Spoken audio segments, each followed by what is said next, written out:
This morning, a Texas-sized test on pandemic policies. They don't need government to tell them what to do. They know exactly what to do. Governor Greg Abbott ordering all businesses back open, dropping the statewide mask mandate, and stressing COVID numbers are the lowest they've been in months. Not low enough for some. I think it's much too early.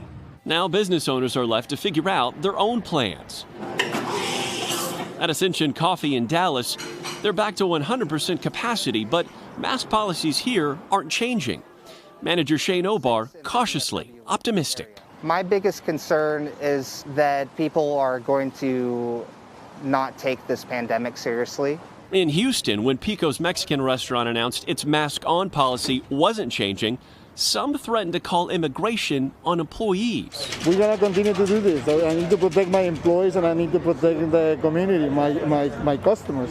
In Austin, the city using a public health mandate to override the governor's order. The mayor saying leaders should look to the science and data. Texas, one of more than a dozen states now without mask mandates. In California, stadiums reopening in weeks with restrictions. And Disneyland saying it'll welcome back visitors by late April for the first time in more than a year. Disney World in Florida, open since last summer, fully booked through next week. The state already facing spring break crowds with beaches filling up and few masks in sight. From coast to coast, more kids returning to the classroom, some for the first time all year. Beginning to welcome some of our students back is a little bit of a light at the end of the tunnel. Back in Texas, Trinity Cider owner Evan Alstad is focusing only on what he can control. There'll be a little bit confusion, but in general, it lets people take their lives in their own hands a little bit. We just want to keep them safe if they come into our restaurant. And when the doors start opening up here in Dallas's Deep Ellum District, some of these bars will be opening for the first time since June of 2020.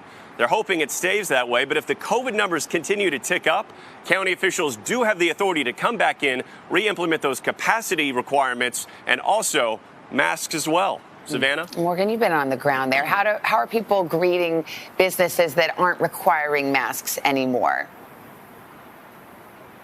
Well, everyone knows you have freedom of choice. We do know that local polls have shown that the majority of diners are less comfortable going into a restaurant that is not implementing at least some sort of mask requirement on their own. But it'll be a very interesting next few weeks to watch as these rules go into place and we watch those COVID numbers potentially follow. Yeah. Savannah? Everybody be watching Texas, Morgan. Thank you very much. Appreciate it. Hey, thanks for watching our YouTube channel. Find your favorite recipes, celebrity interviews, uplifting stories, shop our favorite deals, and so much more with the Today app. Download it now.